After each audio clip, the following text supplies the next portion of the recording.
What is up, Jabronis? JJ back here with, yes, the one and only Spread Astaire, talking a little WTA ATP Australian Open. Really been enjoying this tournament spread. And I'll be honest, like this is my least favorite tournament because of the time frames. I know that you being on the West Coast, it probably fits you a little better than it does me. Perfect examples tonight. A match I really want to watch is the Barty match. It's at 3:30 a.m. Eastern. Yeah. But either way, I'm excited to talk through some of the four semifinal matches with you, or I guess it's quarters or semis, not semis. This is semis. Yeah, we got eight left total. Yeah, so I'm excited to talk through some of these with you. And we have four matches, right? It makes it short and sweet or easy to kind of navigate based on timings. I guess we'll kind of go around. It makes sense to go based on the timings. So we'll start with the Berrettini Nadal match. But before that, anything that's kind of stuck out to you about this? Well, do you want to do tonight's matches first? Yeah, I thought am I wrong? Is Berrettini the women Nadal are tonight and Berrettini Nadal is tomorrow night. Oh, you know what? I'm looking at this here. Oh, 22-30. Oh, you know what? You're right. Yeah, well, okay. So it does make sense to do the women matches first then. Okay. Yeah. So we'll definitely start with Barty and Keys. But question I have for you, Spread, anything that's kind of stuck out to you about this tournament thus far as we're now in the semis? Yeah, I mean, there's been a lot of surprises, a lot of twists and turns. A couple of players who I had high expectations for, didn't do well or kind of flamed out early, right? And so that was the surprise on certain ends, right? I mean, Naomi dropping to Amanda, right? And then you're thinking, okay, well, maybe Amanda, maybe she's got it. Maybe she just raised her level of play that high, and then Ash just smoked her, right? So kind of brought up some questions there about Naomi Osaka. I thought that was interesting. Of the women that have made it, right? So Ash, we kind of expected. Iga, I personally am a little surprised, but I'm not like super surprised.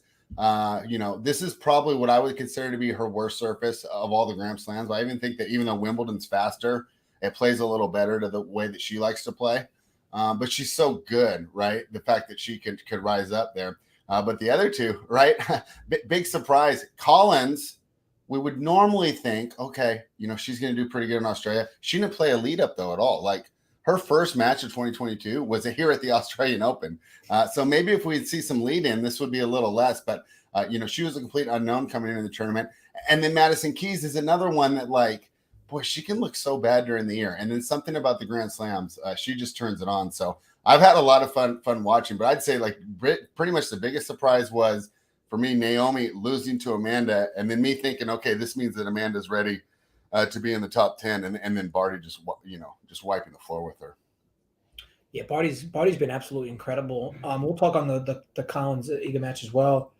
But I guess we could just start right into it, right? So Maddie Keys, you mentioned the fact that she kind of is very lax on a lot of these ATP 250s, 500s, thousands. ATP, WTA, and yet in major she does appear to show a little oomph. And she's definitely looked really good here.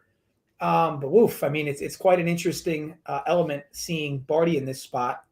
When this line got released, FanDuel had it at 5.5, minus 135 or 136, which I hit, and I look at DraftKings at 180 on her at 5.5, and I don't know what FanDuel is.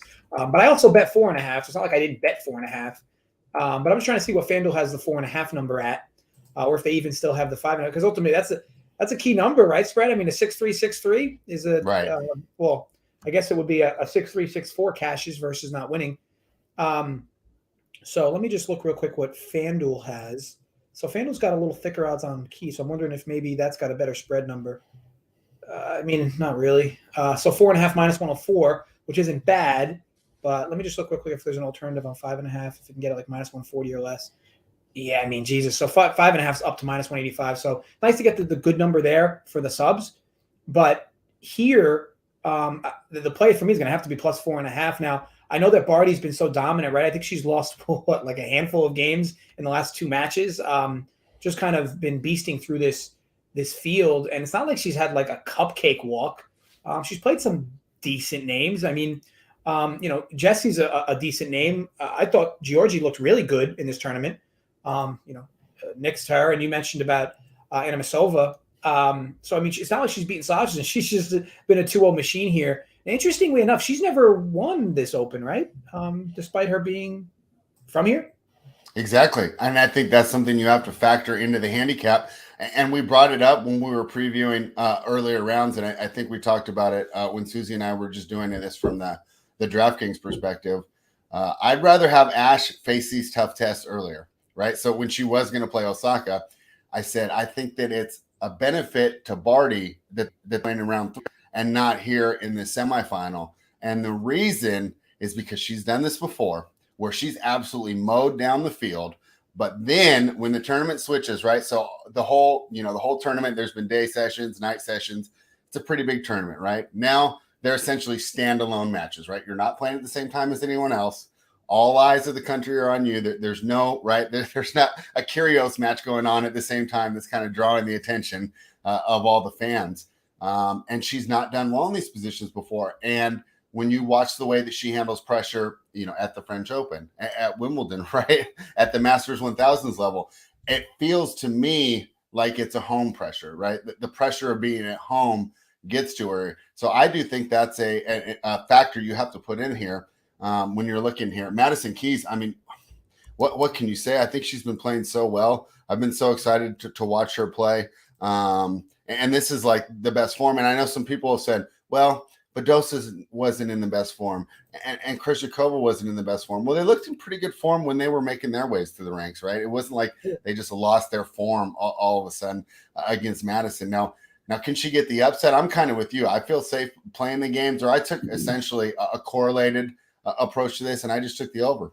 And my idea is that even, Barty gets the victory, I don't think she's going to be getting 2 to 3 breaks of serve in a set.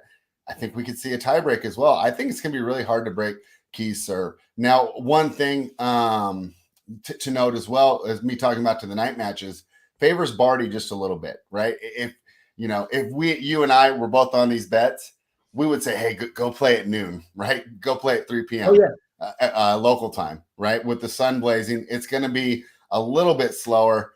Probably play, a little bit to Keys' disadvantage, but she's one of those hitters where it doesn't matter, right? I mean, it's not like people are barely getting to the shots that she makes. She's probably one of the hardest hitters on tour. So I'm with you here. I have a correlated play with you. I just like the over in the games. Yeah, I don't mind it at all. And I think that you mentioned the point on Keys making shots.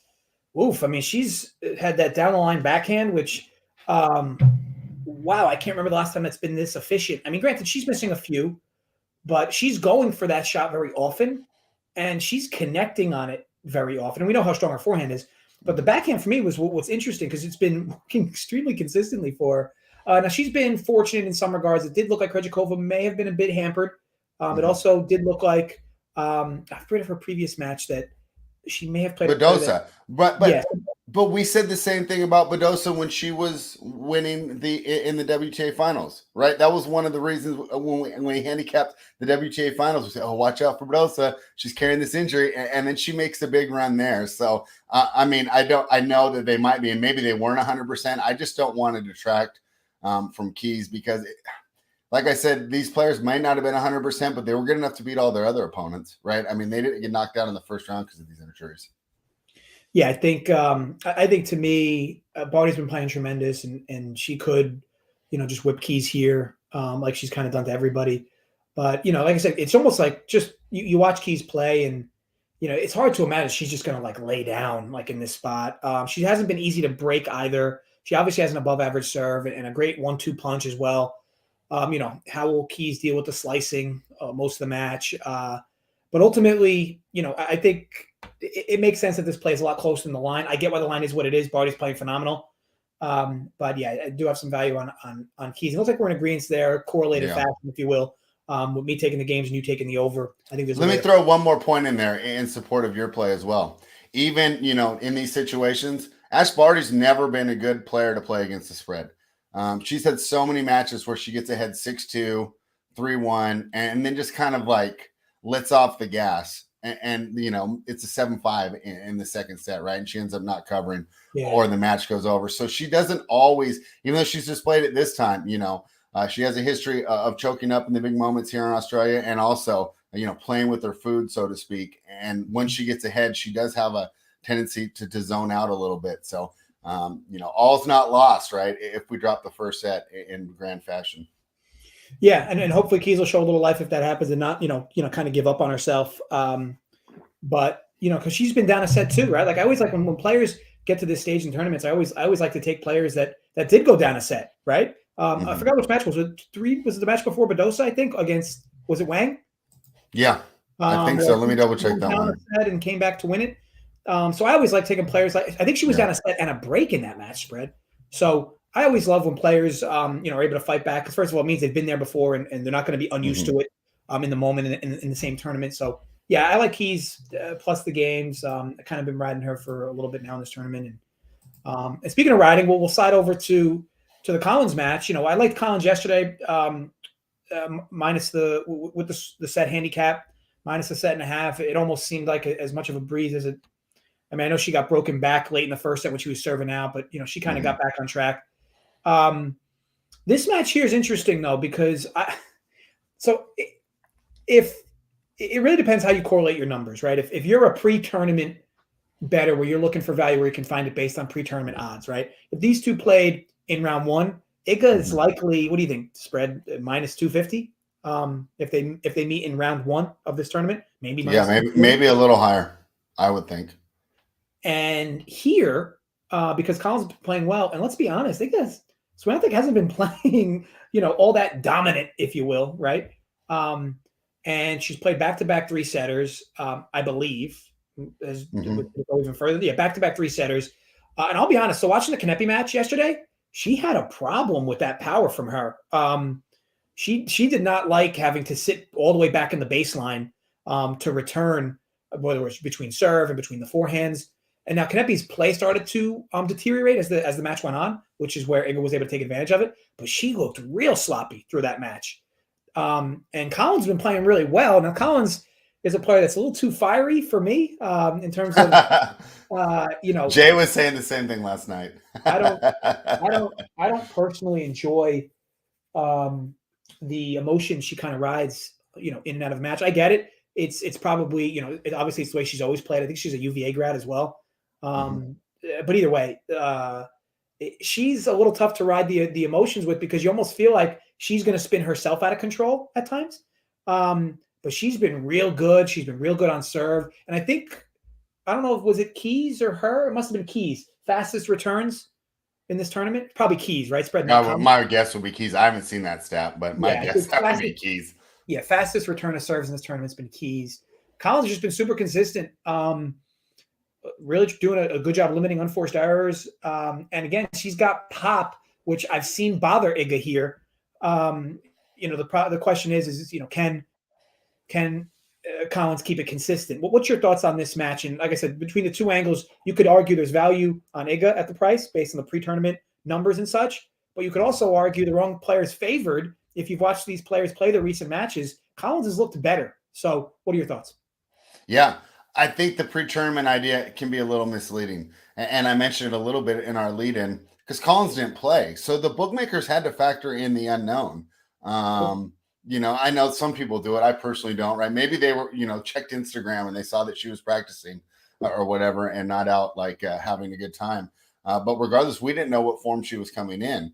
But she's proved herself to be in form. And I would say that one of the main reasons that's important is because a key component of Collins' game is fitness, is that she can grind you down. She's going to wear you down. And in the third set, she's going to have just as much energy as she did in the first. And we saw with Swiatek last night, getting off to that slow start, took her a little bit to get going. The fitness is there, but she definitely played a tougher match. I think this match is going to come down to how does Iga handle Collins' backhands. If you watch most of her matches, right, she has a good forehand. She has a really good backhand, and she can dominate those backhand-to-backhand rallies. Now, Iga has the shot and the variety to neutralize it by being able to slice, and she can also slice away from the backhand and start moving those down the line and just keep it away from being a backhand-to-backhand rally, which is what Collins does like. And Collins is also another one where, if you want to take Collins, I would love for it to be during the daytime. These are both night sessions, so it helps Iga a little bit with less heat because it turns it less into an endurance event and more just to a normal tennis match. So I'm against the grain here because most people who run numbers are going to tell you basically exactly what you said. Iga was 12-1 to start the tournament, right? What was Danielle, 60 or 70 or 80-1? I'll be honest, I didn't consider her. I should have, right? I had Badosa and Kontaveit, right? Who both didn't get it done for me. I just don't think that's an accurate metric, because I think so much of Collins' number was just wrong because of the fact we didn't see her play. And if she would have played Adelaide and we would have seen this, in a warm-up tournament, she wouldn't have been 60-1 to start the tournament. She probably would have been in the 20-1 range, right? So then you have a 12-1 to a 21. Now that looks more like what is she right now? Minus 160 to plus 130. Is that where it's about? I'm seeing that's where it was this morning. Yeah, I'm seeing DK 150, 120. Yeah. Okay. So Collins is taking a little money, and that makes sense because number one, she's American, right? So the Americans like backing her, and two, she's looked more dominant in her last two matches. Whereas Swiatek, that's DK. Yeah. Sorry to cut you off though. That's DK though. Spread. FanDuel is closer to what you said. FanDuel's minus 160, 140. Okay. Yeah. So yeah, if you like Collins, right, make sure you're at FanDuel and DK not placing the bet. So yeah, I like Collins here. I wouldn't be surprised if I lost, but I feel like you're taking the better player versus the better form. And in this case, I'm going to take the better form, even though Swiatek, is probably going to have a much more heralded career. So are you excited for this one, or? I mean, I'd love to be excited, Spread, but I know I'm not going to watch it. I mean, I could get up at 6 a.m. and catch the second set, and from there onward. But I'm likely not to be able to watch the match. Oh, okay. It's stuff to be excited about. But overall, yeah, I'm excited for both matches. To be honest, I mean, I hope Barty doesn't just slide through Keys. She very well may, though, with how good she's looked.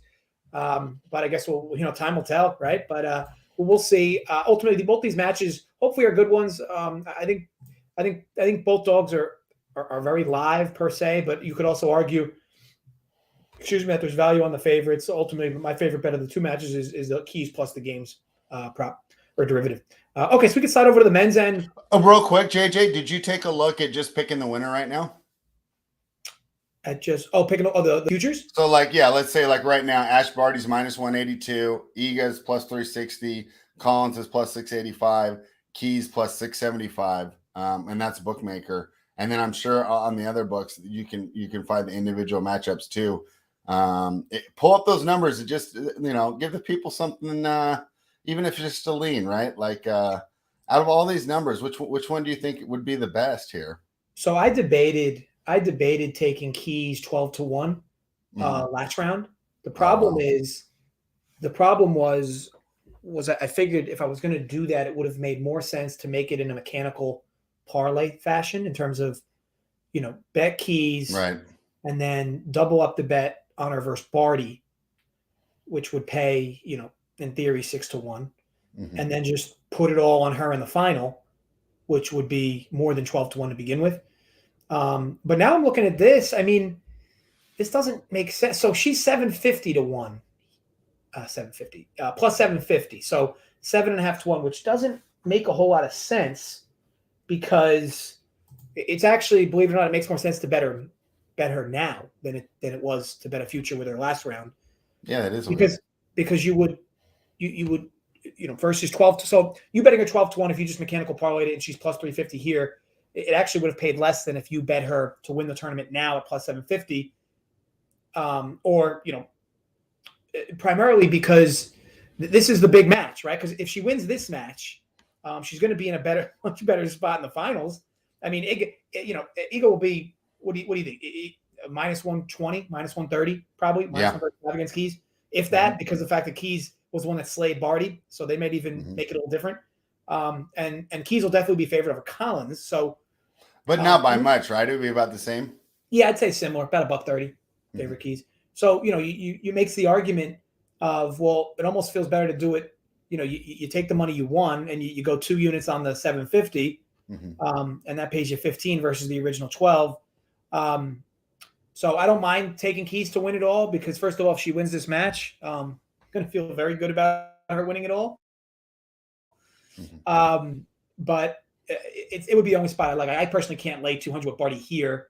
Considering here's the thing, Spread. This is, I guess, a math question. Ultimately, she's minus 450 now. If she 2-0s Keys, she's likely going to be again minus 400, right, in the final. She's got to be, right? I mean, I can't imagine if she 2-0s Keys looking as dominant as she's been. I think it would drop. I think it would be minus 300, minus 280. You got to think the dog would probably take a little money, so they would anticipate that. Probably not a lot of people are in to run the minus 300. I would think. I guess the only problem where I feel they're susceptible is if Barty 2-0s her, you're going to get a lot of 2-0 money on a minus 280 from Barty because you'll pay. Oh, that's a good point. So, I think overall, I guess it plays out interesting, right? When you have a player that's been as dominant as Vardy is, it does give you some value in the futures markets in other directions. I'll tell you this: like Collins, to me, I mean, Ig at 4.4.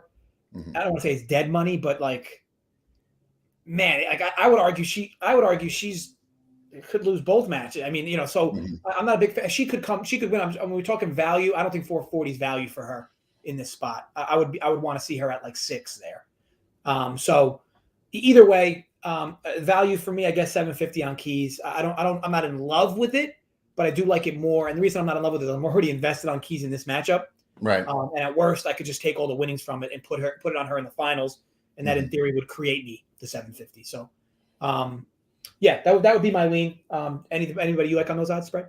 No, I agree with you there. I think at these numbers, it's the only one you consider. And one last point, I think when you're considering these numbers in the way that you did, which, I need to do more of, Barty probably has the most liability for the books right now, right? I think the books are sitting there with their futures and the outrights they've taken before the tournament started when Barty was plus 300 or plus 400. I'm sure a lot of people took her. It's still 4-1, right? And they're not, calculating that that's not really a very, very good bet in the long run. So my guess is for the books, it's anyone but Barty. So the prices probably reflect that. I think they'll probably take a win if any of the other 3 women. Maybe Swiatek would take a little money, but she wasn't super popular pick when people were making the rounds earlier. The long shots were more the ones that I liked. Like I heard a lot of Badosa, Kontaveit. Those were all in the same range. They seem to be getting more money. So my guess is that Barty is the liability for the books.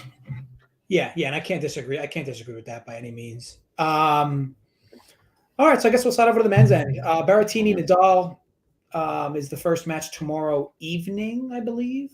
Was that 10:30 tomorrow evening? So I'll tell you this, Spread. I think Nadal looks fantastic here. I know that he almost lost to Shapovalov. That was a gritty match, especially from Nadal, knowing that he basically gave up all momentum, and you almost started to think watching the match, he's definitely going to lose this match. So the fact that he showed enough grit to win that in 5 sets after winning the first 2, losing the next 2, I would argue. So you look at this match, right? And what are we looking at for a spread? Was he minus 190? What I find so interesting is, like, wouldn't you agree that if Shapovalov played Berrettini last round, Shapovalov would have been favored? Yeah, and it was funny. I was talking to my mom today, and she's like, Shapovalov is way better than Monfils. She's like, that's a much more impressive win for Nadal rather than Berrettini. So, yeah, I would definitely agree with you there. Yeah, so my concern with this is, Berrettini's minus 190. Nadal versus Berrettini's minus 190, and Nadal versus Shapovalov was minus 280. So I have to argue that there's very good value on Nadal in this match. I also really like what I've seen from Nadal. I feel like he just looks good. Like he looks really good. I know it's like, oh, well, obviously he's one of the best players in the world, but like I've seen him over the last year or two. This form that I've seen in this venue just hasn't been the same form I've been seeing. Now, Clay's different. He's just a different animal on clay. But on hard courts, his serve looks good. He's getting a lot of first serves in. He's got his 1-2 punch great. He's been going line to line. Those first two sets against Shapovalov, I don't know who would have beaten him in those 2 sets. He looked incredible. If he has that level of play, he'll 3-0 Berrettini in this spot. However, this is a little bit of a different match. Berrettini's got a much bigger serve. And Berrettini also plays very clutch. I mean, it seems like every time he has a break point, that's when his serves come out. And it's almost like with consistency too. So I don't know if it's that he dials it down and goes for more location in those spots, or dials it up and just happens to be fortunate consistently in those spots. To To me, though, I don't look. If Nadal goes down, I would like to live hit him. But I just think it's a soft price on Nadal, all things considered. I feel like he beat the next biggest threat next to Medvedev with Shapovalov, because Shapovalov looked really good here. What's your thoughts on this match? Again, for me, I personally like the under. I just think I can wait this out and get a much better under. I think a lot of people are going to want to bet the over here. I just look at a total when you see sub 40. I like betting I can bet sub 40s over when it's a complete serve fest with two bots. Mm-hmm. This isn't really that. You got, world-class returner, and Nadal's looked good on serve. I mean, maybe we can make it correlated, maybe go Berrettini under his total games, because I know now that derivative is a lot more popular than it once was, especially with the legal markets. So maybe I'll look into how I want to do that, because maybe I'll do Berrettini under his total games, which is kind of correlated around the fact that I like Nadal and I like it under. But what's your thoughts on the match? Yeah, I think the price discrepancy that you mentioned with Nadal, right? Because you're like, wow, it is a lot cheaper. It seems like a soft price. They have to be taking into account the match timeout. And then even more so, I would say, the comments after the match, where he kind of, I don't know how I say this right, exuded, like, not weakness, but he always kind of puts up the front, right? Nothing's ever wrong, right? He never admits anything's physically ever wrong with him, even when we can see it. And I think it threw everyone off that he kind of said, like, yeah, I was feeling really bad. I was lucky that my serve went in, because, I just wasn't there. I think the price is actually reflected in the fact that he did take that long match timeout. And then, of course, the comments afterwards where he didn't express the same, like, eternal confidence and nothing's wrong that he usually expresses. I would like to try and take advantage of Nadal here, being not in 100%, right? And take him for his word, and then he's not himself. My issue is this the right player to do it with? Nadal's left-handed.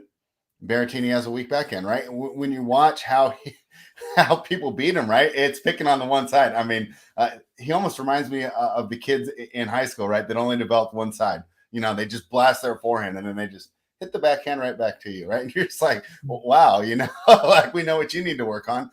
Berrettini 1-14 against the top 10 in his career, right? So the guy, against the top, outer top 50, he's almost undefeated. Really, I can't remember off the top of my head, but it's something like 36-4 between like 50 and 20. 20 and 10, it starts to get there. But then against the top 10, he's always come up short. Which is why, even though I kind of think that Nadal is in a position, because you're getting a huge name, right? This would be his 21st Grand Slam, right? Set the record. So you're getting, one of the greatest players of all time. But he might be in a weakened position. My concern is just might not be the right. You might want to fade him, but is this the right guy to do it with? I just think the matchup is so tough for Berrettini here. And I think another interesting fact, I should have pulled this up beforehand. These guys played a combined total of 10 sets, right? And we've seen a ton of tie breaks. I don't think either of the matches had a tie break in the quarterfinals between these two men. So I think they both played 5-setters. Nadal might have had one. I know that Berrettini did not. I don't think he did. I don't think he did, Spread. Yeah. So, that's another thing. If you want to take the under, right, is that it's not like these guys have just been serve bodying their way through the rounds. Most of the sets have been ending in a traditional fashion, and that's with the break of serve before one guy gets to 6 games. Yeah, and I think, like I said, I think that I'm going to sit on this because I think that the natural market is going to move this number and make it even better. I wouldn't be surprised if before this match tips, if you will, or rackets up, if you will, if 39.5 at -110 becomes the final closing number, which to me is just a crazy number. Like I said, to me, you're going to be accustomed to seeing 39.5s when, a guy like Isner plays, a Medvedev. Opelka, right? Yeah. Opelka, yeah. But I just, to me, Nadal looks great. He looks great on serve. I just can't envision a world where Berrettini, the only way Berrettini does anything on Nadal's serve is if Nadal's just pouring in second serves, and Berrettini's going for winners on all of them and keeps hitting them, because he doesn't move as well as Shapovalov does. And Nadal was moving Shapovalov all over the court in that match. It did look like he might have had some type of stomach issue, maybe, in the middle of the match. I don't know what the extent That's of it what was. he said. That's what he said. It was a stomach issue. So It's not like it was a hamstring or something. I was talking to my mom about this. She said this thing. She said, well, it's a stomach bug. It's not like a hamstring that carries over. You can get over that. Another thing for Nadal, you talked about his second serve. He's going for it. And we saw it in the last match. 8 aces, 11 double faults, right? That's not characteristic for Nadal. But his idea is, I'm not going to let you just, take over the point, right? I'm not going to cede my position on the serve. I'd rather just give you a couple and dial it up on the second serve a little more. So it'll be interesting to see how Berrettini responds to that, because I felt that it worked pretty well against Shapovalov until, I don't know. I could, maybe people think the difference. Maybe Shapovalov raised his level of play. I thought Nadal kind of slipped after two, right? It felt like if he played the same way he played in the first two, that thing, it was a 3-set under for sure, So it felt like Nadal kind of lost his way a bit. Yeah, and I mean, to your point on the Berrettini backhand as well, it just seems like a match that's super exploitable for Nadal at this cheap number. But I guess time will tell overall. But yes, the bet for me, I don't want to put it here yet because I didn't bet it yet because I'm going to let this thing move on me. But I will wait till the last minute and then bet this under, hoping to grab 39.5 at a near pick'em. But either way, if it has to be 38.5, it is what it is. Okay, so last but not least, Medvedev, Tsitsipas. Yes, Brett. So what do you think here? I'll let you talk on this one first. I haven't followed a lot of Medvedev in this tournament. I do believe he was the pre-favorite. And Tsitsipas, people had some mixed reviews on him coming in. But he's got that new trainer that he's had for the last 12 to 15 months, I believe, that's really kind of elevated him into that next tier of the conversation. I thought Sinner was in a really good spot to knock him down. And he 3-0'd Sinner. So I don't know if he played his best match of the tournament before this match. But what are your thoughts on it?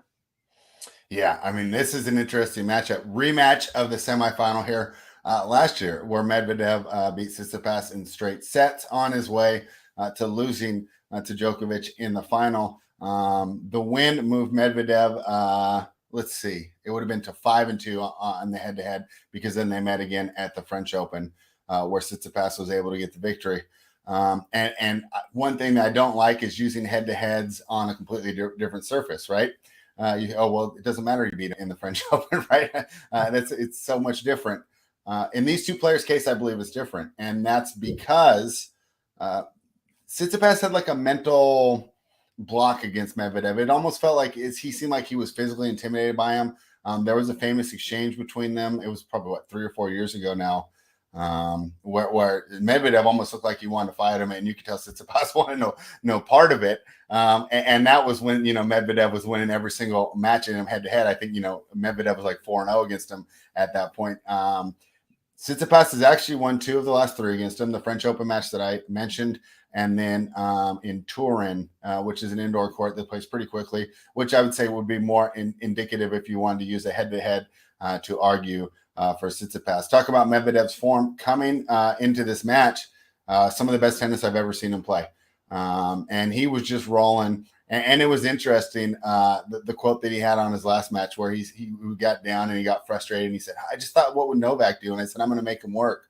And I think that really shows what advantage he brings into this match, and that's the ability to switch styles. So he's going to be at his best when he's playing power tennis, right? Big serve, big forehand, and the point quickly, right? But unlike some of these other power players, he's actually able to switch gears now. And the fact that he can switch in the defensive mode and get things done, I think means so much more to him, because it was so much easier to beat him when he was a one-dimensional player.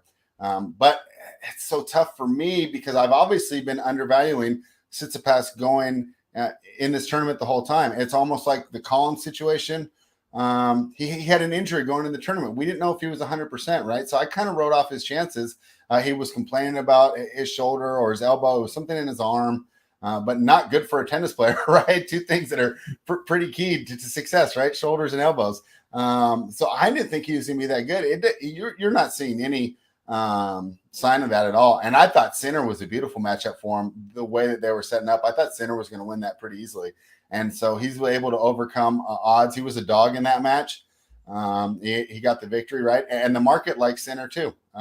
Sinner opened up as a small favorite, closed as a pretty big favorite. So I like Medvedev just off the prior history, the fact that he has solved Tsitsipas so many times, and the fact that he's playing so well, and the surface plays to him, right? When they rematch at the French Open, we can revisit this then. But this is one of Medvedev's best services for his game.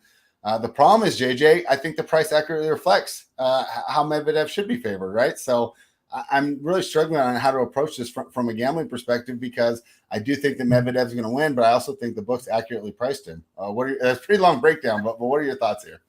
Yeah, I think that my favorite look in this one, contrary to the other look, is I actually like Medvedev's total games over. It's 21.5. Mm-hmm. I don't think he 3-0s him. And it's hard to imagine.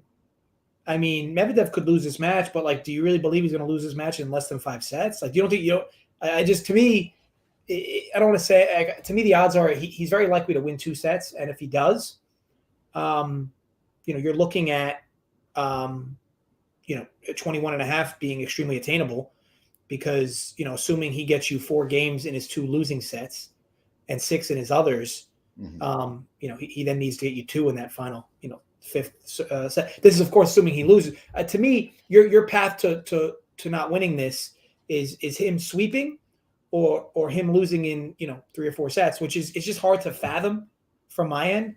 And to me, like, look at the totals, right? They're very similar. It's like 15 or 20 cents off between this total and the Nadal total. This total, you have 2 good above average servers, and Medvedev's an above average returner, but Tsitsipas is part of his game where you could argue needs improvement, or is part of what he needs to get reached the next level. He also seems to get very frustrated with himself very easily on opponent's serve. I just think the total here is actually a little soft, and the total in the other one is actually a little high. Which leads me to Daniil's total games being one of my best looks for this match. And then the Nadal one, I'll wait to bet it under. But what's your thoughts on that bet? Yeah, I like it. I'm checking the chat out right now, too. I think Viral Video's got a way to approach it that's kind of correlated with the way you look at it. He says he bets pre-match Medvedev 3-1. He can hedge live for a 3-2, and he eats the 3-0 loss. Pretty correlated to what you say. And I think if you do lose that bet, right, I think it's because Medvedev just trucks him. Right. I mean, that's the concern, right? Is 6-3, 6-4, 6-2 or something like that. Yeah, I think this is such a tough match for me to bet. I mean, I think Medvedev is rightfully favorite, but I think they put the odds right. I mean, I think it's about right. Did you check the chat and see Viral's question? A Barty plus Medvedev parlay or a Barty plus Nadal play? I mean, do you have any thoughts on any ways that he can approach that? He's trying to make a fun bet. He's not grinding out units here to pay the mortgage. He's having some fun. Yeah, I think you can. It's a little tough for me to say because I have Keys money line in this Barty match. Right. But I think that, I don't mind that, right? Because you can compound the futures together. You can even, instead of betting both favorites, you can bet them both to meet each other in the finals, Nadal and Medvedev. But to me, yeah, Barty and Medvedev isn't a crazy bet at all. I mean, they'll pay pretty well, right? You're basically getting a plus 120, or I don't know if will they let you do a future with a spread? I've never done it. I've never had a need to want to do it before, but can you bet Medvedev money line with Barty to win it all in this match? Can you combine it like that? On Bookmaker, you can't, but my guess is on the legal books, I'll bet you can, or I bet you can do some sort of fun way there. Yeah, let me see. So I have Barty to win it all at 195, and if I combine that with Medvedev money line, does it let me do it? Oh, it lets me do it at plus 110. I mean, that's not bad. You can do that. You can definitely do that, and I might even think about doing that from my end as a hedge against my bet tonight. It's actually not a crazy idea because if Barty wins, then I'm just really rooting for Medvedev to win tomorrow, which is who I like anyway. I might actually do that. Would you? I might argue that Barty's biggest test is tonight, and then if she gets past tonight, she's got a good chance to lift the trophy. I think there's a way more chance of her trip. So this will be her first Bright Lights match that I talked about earlier, where she's the only standalone, right? I think that Keys has a better chance to beat her than either Iga or Danielle. I mean, I think Danielle's style just plays into what Barty wants to do so well. Barty's not going to be bothered by that banging backhand that Danielle does. Barty's going to be fine with it. she's going to slice it. She's going to redirect pace, almost like, an old school pitcher, right? Just varying the pace, throwing changeups in there, bringing the heat. I really think Keys is the best chance to beat her. So I do think that there's a lot of fun there of parlaying a Barty with someone else, but then take the Keys money line too. What are you seeing right now? I mean, like plus 333 or whatever. Is that still what it's at? That's what it was last night. I was even seeing bigger. Yeah, I mean that's a good way to approach it.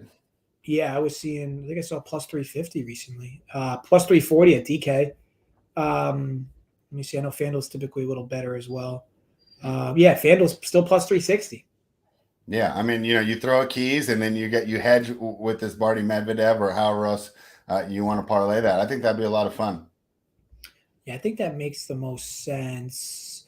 Let me look if there's a few. So what the thing is here on these. So it's 200 here on DK. I just want to look which one pays better odds.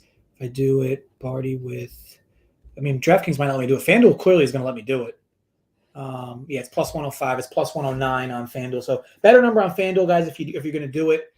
For me personally, I would only do it as a hedge against my bet tonight, especially since I really like Medvedev to win tomorrow. And I feel very confident that if Barty wins this match, that she'll win this tournament. I'd agree with you there. We're in agreement there.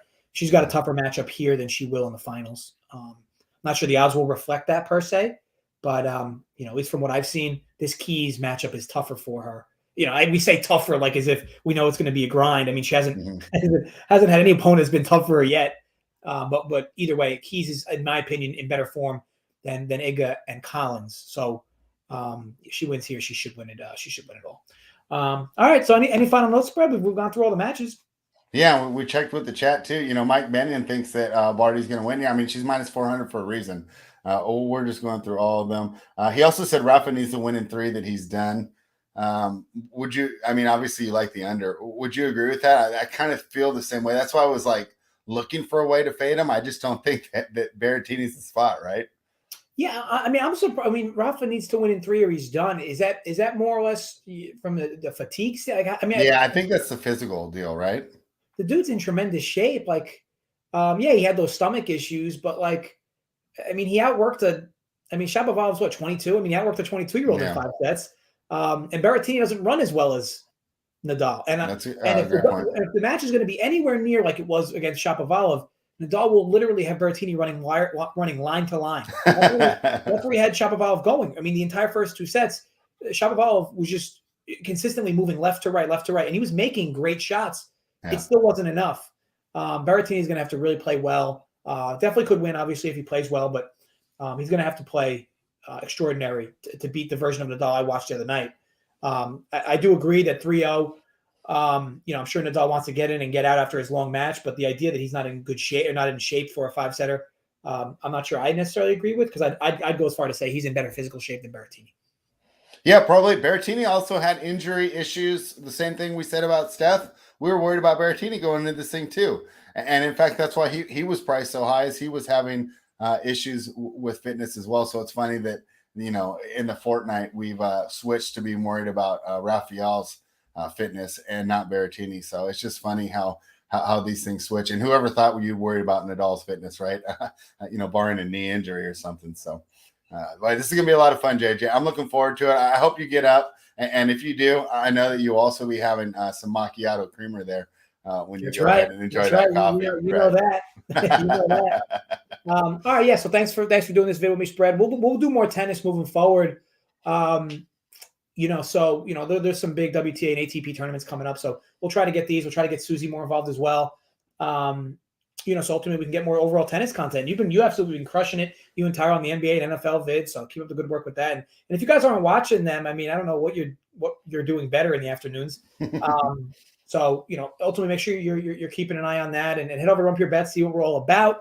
But other than that, thanks again, Sped, for popping in. Thanks for the chat for being live. We will have more of these type of tennis videos as requested. But as always, folks, gamble responsibly, stay safe, and run pure. We'll see you next time.